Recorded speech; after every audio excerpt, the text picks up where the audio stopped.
Swayam Prabha. Digital India. Educated India.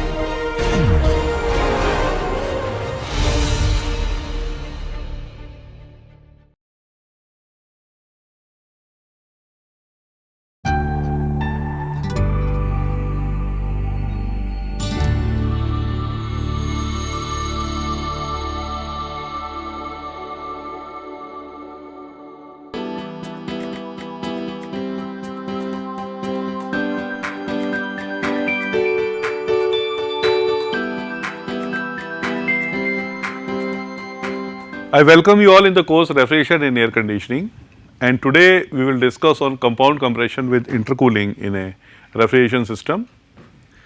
Now, in a refrigeration system, the major part of energy consumption is in the compressor. If I draw on a pressure enthalpy diagram, then in a compressor,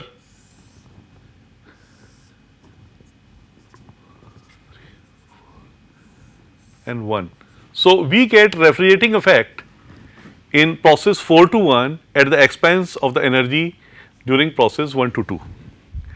And that is how we calculate the COP, how much refrigerating effect we are getting H1 minus H4 and how much energy we are spending to get this refrigerating effect. Now, if we can reduce the energy consumption during compressor process, if we are able to reduce the energy consumption in this process, automatically the value of coefficient of performance will increase. In a reciprocating compressor, if I take a simple reciprocating compressor,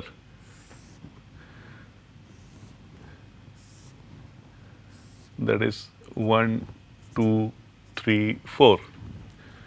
The energy consumed is the area of this diagram, right. Now, instead of compressing from state 1 to 2, because what happens when we are compressing from state 1 to 2, the temperature of the refrigerant keeps on increasing. When the temperature of the refrigerant keeps on increasing, the enthalpy of the refrigerant keeps on increasing, right. Now, what we can do, if we tap the refrigerant in the middle of this process 1 to 2, and cool it and again compress it. So, 2, 3, this is 4, 5 and 6.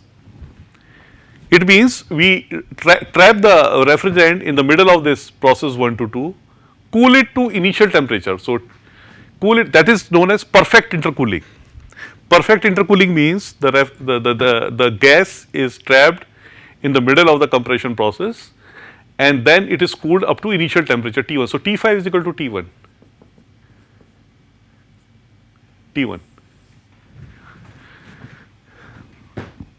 So, instead of having two compressors, instead of having one compressor, if you use two compressors, one compressor for process 1 to 4 and another compressor for process 5 to 6.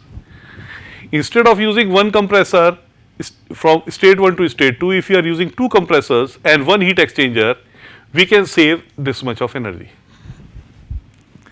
So, multi-staging is done normally in the refrigeration systems in order to reduce the power consumption in the compressors, and there are certain other benefits also, and we will discuss those benefits in subsequent lectures. Now, starting with the most basic process, this is 1 to 2, 3, 4. Now, now the point is at what pressure we should compress, what should be the value of P4 or what should be the value of P4. If we take the value of P4 less, in that case we will be consuming more energy here. But so, in order to find the pressure at P4, let us do one short derivation that work done in process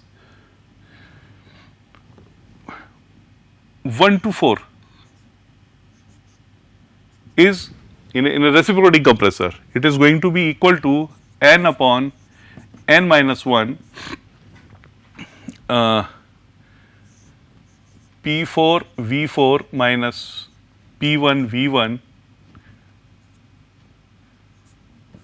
divided by, sorry, this is okay. So, or n upon n minus 1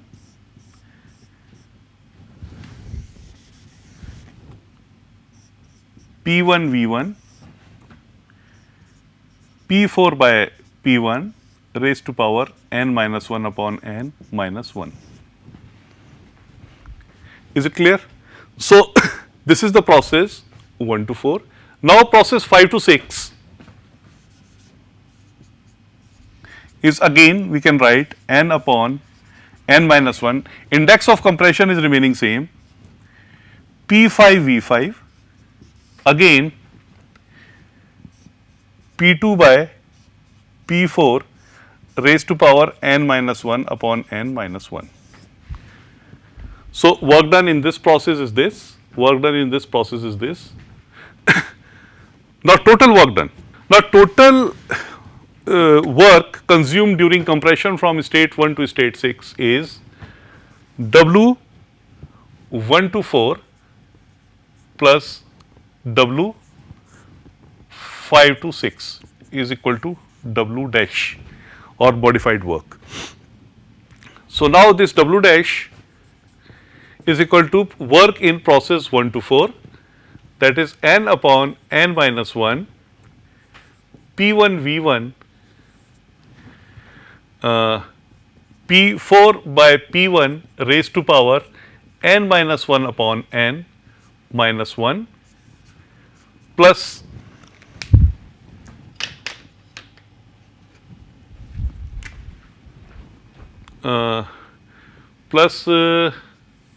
sorry n upon n minus 1 P 5 V5 P2, that is P6 is equal to P2 and P5 is equal to P4. So, we can always write that P6 by P4 raised to power n minus 1 upon n minus 1. We can take n upon n minus 1 common here, and since P1 V1 is equal to P5 V5, P1 V1 is equal to P5 V5 because temperature at state 5 is equal to temperature of state 1, right. So, we can always write P1 V1 is equal to P5 V5. So, we will take here common P1 V1 and inside the bracket will remain P4 by P1 raised to power n minus 1 upon n plus P6 by P4 raised to power n minus 1 upon n minus 2. Now, again for W dash, n upon n minus 1 we shall remain constant throughout the process. So, n upon n minus 1 can be taken as a constant A. So, n upon n minus 1 upon n can be taken as a constant A, and in that case W dash is going to be equal to 1 by A P1 V1 P4 by P1 raised to power A plus P6 by P4 or P2 by P4. We can always write P2 by P4 raised to power A minus 2 because P6 is equal to P2. So, here we will replace P6 by P2, so P2 by P4.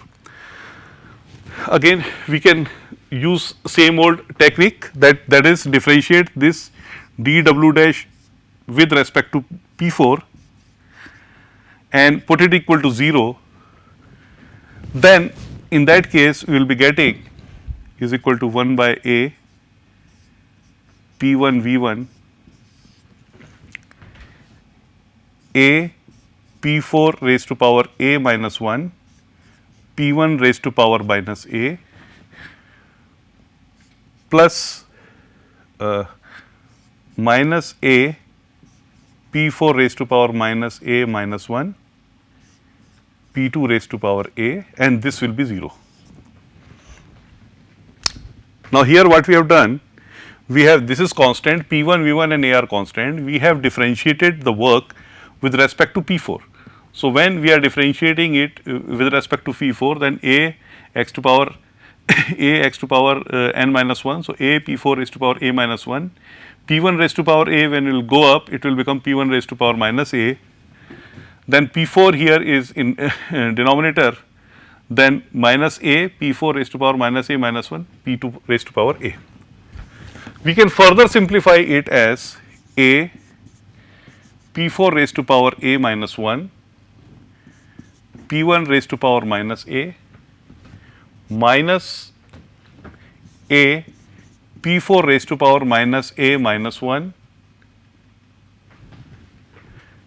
and P2 raised to power a is equal to 0, because this is 0. If we want to find the value of the optimum value of P4. Now, here a will be cancelled out and P4 a minus 1 P1 minus a is equal to P4 minus a minus 1 P2 raised to power a. Now, this is going to be P4 a minus 1 plus a plus 1 is equal to P1 raised to power a P2 raised to power a, and this will be cancelled out. So, P4 raised to power 2a is equal to P1 raised to power a P2 raised to power a, or we can write P4 is equal to P1 P2 under root, because this will give you P4 raised to power 2 is equal to P1 P2. From here we will get this, and from this we can derive P4 is equal to under root P1 P2. So, if it is a two-stage compression, the intermediate pressure will be under root of the product of lower pressure and higher pressure, and this will give the minimum work input required, or in this case if we take the intermediate pressure as P4 as P under root P1 and P2, in this case the work consumed by the compressor will be minimum, or work done on the compressor will be minimum. However, because this sometimes we may get the odd value in case of, suppose we are not taking under root P1 P2, but the value is close to P1 and under root P1 P2. Suppose the under root P1 and P2 is 5.16. So, instead of, and P1 is 1, I will give you one example. Suppose P1 is 1 and under root P1 P2 is 5.16. In that case, P3 or P4, this intermediate pressure P4 can be taken as 5. So, if we are doing this much of deviation, it is not going to affect much, it is not going to have much bearing on the power consumption by the compressor. Now, I will take one live example. The application of this multi-stage compression in the case of refrigeration systems, where we have taken 1, 2, and suppose intermediate pressure, optimum pressure is P3 is equal to under root P1 and P2, and then it is subcooled to 4, and T4 we say that T4 is equal to T1. Now, in this case the T4 is equal to T1 is only in the case when there is perfect intercooling, or after compression up to state 3 the initial temperature is restored in a heat exchanger. So, the gas after compression will go to the heat exchanger, in heat exchange will take place and the initial temperature is restored. However, in the case of refrigerants, first of all this is not valid. There is a deviation in this, because refrigerant is not an ideal gas. So, ideal gas equation we cannot apply to the refrigerants. However, if we use this concept, we will be getting the P3 very close to the optimum one, because ideally if we look at, we will not be getting if we take in the case of refrigerants, if we take under root P1 and P2, we may not be getting exact value of P3, optimum value of P3, because we have assumption that there is a perfect intercooling, and for perfect intercooling we have used the relation P1 V1 is equal to P2 V2. But I have stated earlier, if there is a slight deviation in the pressure at state 3, the total energy consumed by the compressor is not going to be substantial. So, suppose we are getting pressure at 3, 3.71. So, we can always go for 4. Ideally the energy consumed in both the states should be equal, but practically it is difficult to maintain. So, if the initial inlet pressure is 1 bar, so instead of designing it up to 3.7 bar, 3.8 bar, we can design up to 4 bar. So, 1 bar to 4 bar and 4 bar to, let us say, 15 bar or 16 bar.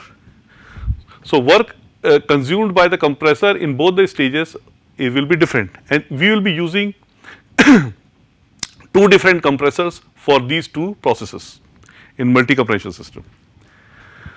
Now, let us take an example. Suppose we want to have multi-compression starting from minus 30 to 50. The evaporator temperature is minus 30 and condenser temperature is 50 degrees centigrade, and the working fluid is R134A. So, if the temperature difference is such between minus 30 and 50, now P1 is equal to 0.8434 bar and P2 is 13.179 bar, right. Now, P3 is going to be the under root of the product P1 and P2, and that is going to be equal to 0.8434 multiplied by 13.179, and P3, so P3 is equal to, we will be getting 3.33 bar. Now, instead of going for 3.33 bar, because here it is 0.2 and then 0.3 and 0.4, we can comfortably take 0.3 bar or 3 bar as the intermediate pressure. So, the vapor is compressed from this point to this point, and this line will be close to the parallel to the nearest isentropic line. So, we will extend this constant pressure line here, and this line is parallel to this one. So, state 1 and then state 2. Now, this is not, we will not take state 2, it is taken as state A and state B. No, sorry, state B is this one. This is state B.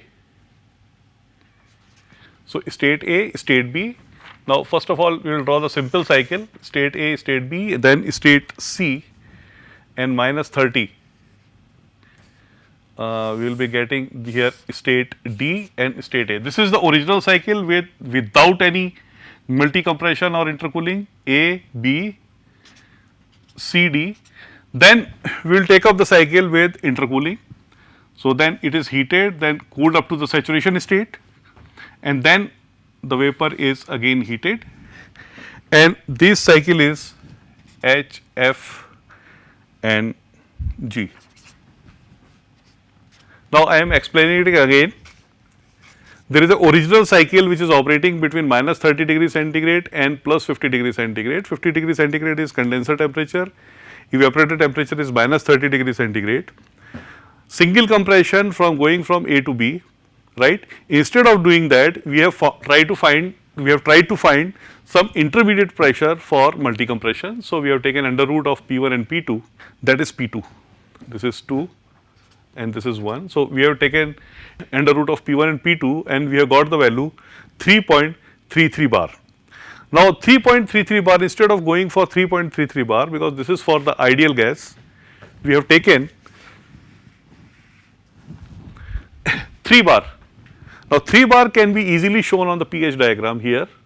So, the vapor is compressed from this pressure to up to 3 bar, then it is cooled to the saturation state, and then again it is compressed in another compressor. So, this is compression 1 and this is compression 2. We will be saving this much of energy, or we can say that the saving of energy can be taken as W1 minus W2, work done in this process. So, let us take process A, B, C, D. HA is equal to, if you read from here, it will come around 380 kilojoules per kg. If you can look at the screen of this PPT, you can get better idea about the values because this diagram is clearer. So, now SC is equal to HD and that is equal to 271, approximately 271 kilojoules per kg, and HB is equal to 445 kilojoules per kg. Now, in this case, the refrigerating effect is HA minus HD. So, R is equal to HA minus HD, and that is 380 minus 271 is equal to 109 kilojoules per kg. If the mass flow rate is 1 kg per second, so it is going to be 109 kilowatt. Now, work in the process A to B is going to be 445, that is enthalpy at B, minus enthalpy at A, that is 380, is it going to be 65 kilojoules per kg. If the mass flow of refrigerant is again 1 kg per second, then it is going to be 65 kilowatts, and COP in this case is 109 divided by 65, that is going to be equal to 1.677. Now, let us take another case. Another case means when there is a multi compression. So, compression from A to F, from F to G cooling, and then G to H. Now, we have to get the two more values, that is HF and HH. So, HF is, from this diagram itself you will get 410 kilojoules per kg, and HH is going to be 428 kilojoules per kg. We also need the value of Hg, and Hg is 400 kilojoules per kg. These values you can take from a pH diagram which is shown on the PPT. So, now with the help of these values, we can get the work in the compressor, that is HF minus HA plus HH minus HG, and work in the compressor here is going to be 410 minus 380, that is HH and HA, plus 428, we have taken from here 428 minus HG 400, and that is going to be equal to 30 plus 28, 58. This is the work kilojoules per kg of refrigerant. Now, here in this case the work is 58 kilojoules per kg, in this case it is 65 kilojoules per kg. Now, if this modifies the COP as 109 divided by 58, and that is going to be equal to 1.879. Now, if we compare these two COPs, this COP dash is higher than the previous COP by approximately 12%, and work consumed here in this case 65, this is 58, and this is reduction in the work consumed by approximately, this is approximately 10.8%, and or we can say 11%. By simple intercooling, we have improved the COP by 12% or reduced the work consumed by the compressor by 11%. They are much more better system or a smarter system which can provide these type of processes without any use of this intercooling heat exchanger. So, all those processes we will discuss in the coming lecture. Thank you.